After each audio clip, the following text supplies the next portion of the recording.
Ser de izquierda tiene su innegable atractivo.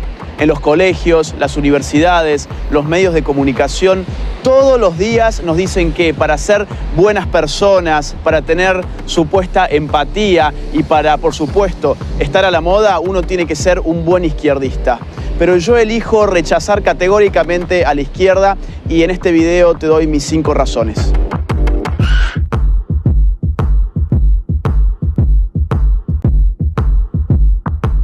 Razón número 1.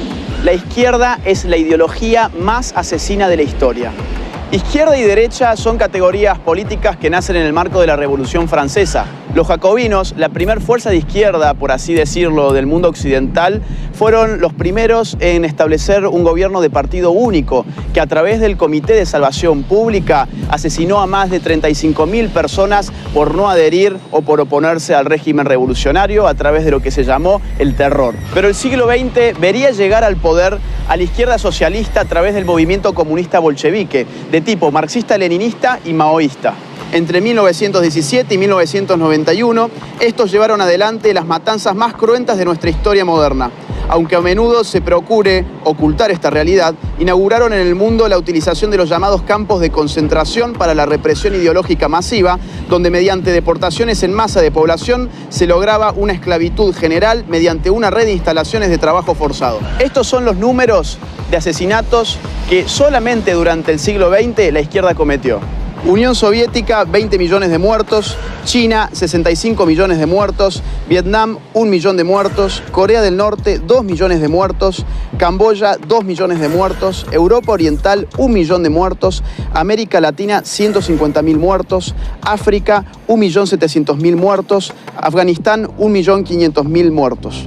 Todo esto solamente contando los casos del comunismo en el poder, es decir, sin contar los muertos en manos de organizaciones terroristas y guerrilleras de izquierda a lo largo y ancho del mundo. Por ejemplo, sin contar los más de 21.600 atentados que cometieron Montoneros y ERP en la Argentina.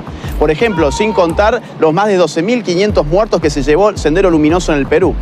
Si de asesinatos se trata, es bueno recordar que el primer país en el mundo que legalizó el aborto fue la Unión Soviética en el año 1920 y que en América Latina el primer país que legalizó el aborto fue Cuba en el año 1965. Es por eso que el más importante político libertario del siglo XX, Ron Paul, ya nos decía en su libro Aborto y Libertad que el aborto estaba íntimamente ligado con el totalitarismo de los movimientos comunistas. Razón número 2. La izquierda en el poder recorta todo tipo de libertades. Como explica Norberto Bobbio en Derecha e Izquierda, la médula ideológica del izquierdismo es su igualitarismo. El deseo de hacer iguales a los hombres, más allá de la igualdad ante la ley, lleva a la izquierda a destruir la libre iniciativa y la espontaneidad social. Además, el Estado reclama cada vez más poder porque siempre se necesita más poder para lograr la ansiada igualdad. Asimismo, dado que para ser iguales a los distintos hay que tratar a las personas necesariamente de manera desigual, la izquierda termina también estropeando la igualdad ante la ley. Veamos, por ejemplo, el ranking 2018 de la Heritage Foundation, que indexa a los países según su nivel de libertad económica, midiendo cantidad de impuestos, de subsidios, de regulaciones, de tramitaciones, etc. En este ranking, que escruta 180 países, los últimos 3 puestos se los lleva Corea del Norte, Cuba, Venezuela. La Bolivia de Evo Morales figura en el triste puesto número 173. Pero la izquierda no solamente aplasta la libertad económica, lo mismo hace con el resto de libertades. Por ejemplo, la libertad de prensa. El ranking 2018 de Reporteros Sin Fronteras, que mide precisamente la libertad de prensa en el mundo, tiene en sus últimos 3 lugares a Corea del Norte, China y Cuba. No olvidemos al mismo tiempo que, por ejemplo, en Venezuela, entre el año 2011 y 2018, más de 3.200 ataques a la libertad de expresión han tenido lugar. Razón número 3. La izquierda destruye la economía y el consumo.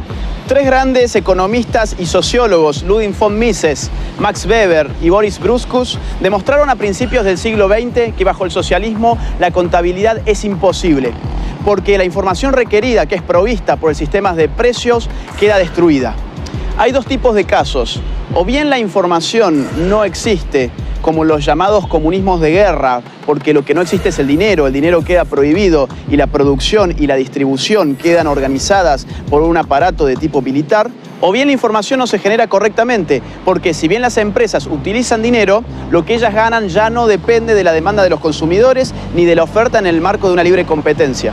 Este segundo tipo, el llamado socialismo real, es el más conocido caso de economías estatizadas por la izquierda.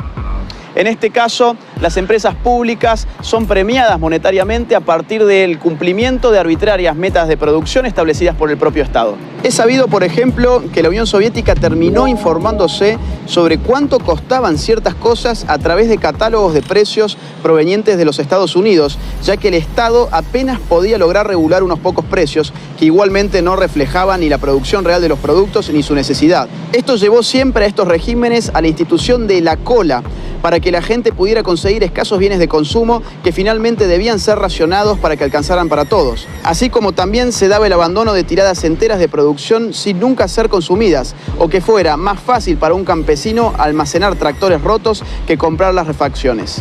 Pero por otra parte, en su ansiedad por igualar, la izquierda termina arrasando con los incentivos económicos que llevan precisamente a los hombres a producir. Esto es muy fácil de entender. Supongamos que Juan gana 10 y Pedro gana 6. Lo que la izquierda dice es, hay que quitarle 2 a Juan para igualarlo respecto de Pedro. El problema es que seguidamente Juan, que ganaba 10, ya no va a tener más incentivos para continuar ganando 10, sino que su productividad va a caer a 8. Y así sucesivamente la torta se va haciendo siempre cada vez más pequeña.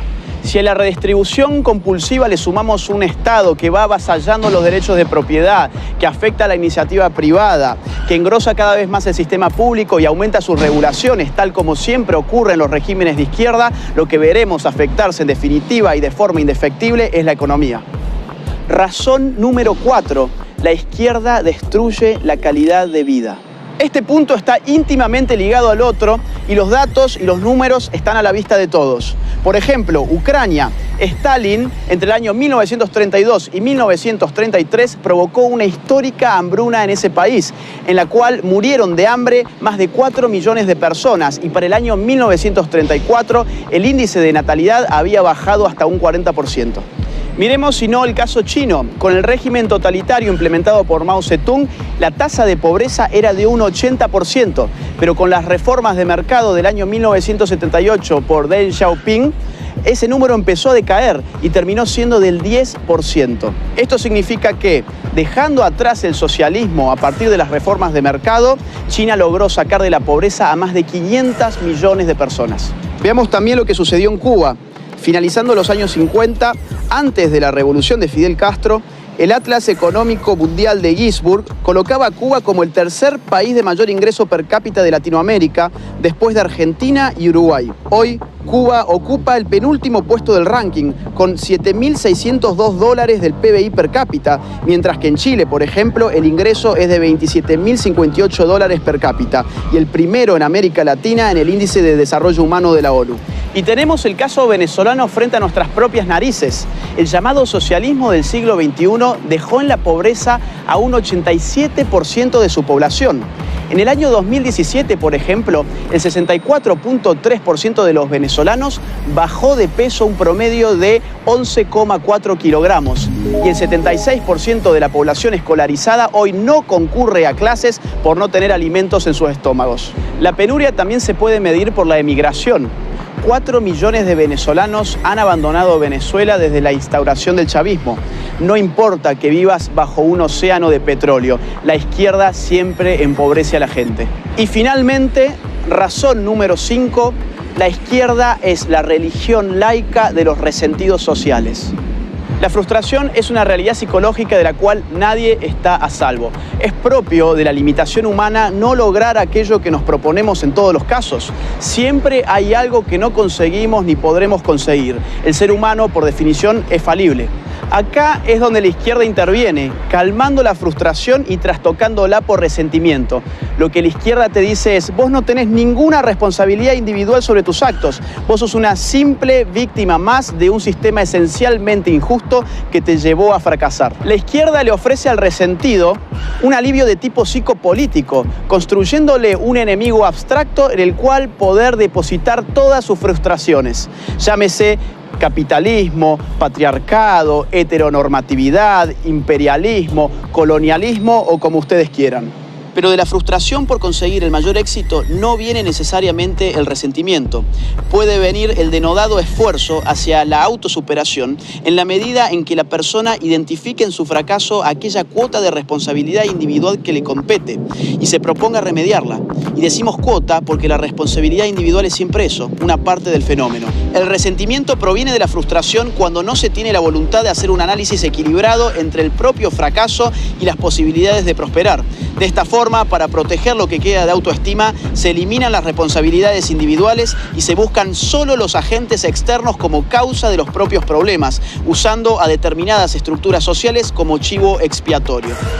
Estas son tan solo 5 razones de las tantas que podría darte. Si vos tampoco te considerás de izquierda, te invito a que levantes tu voz, a que no tengas miedo. Este es el momento de hablar contra ideologías perniciosas que se nos venden como modas y que no son otra cosa que una pieza más del establishment.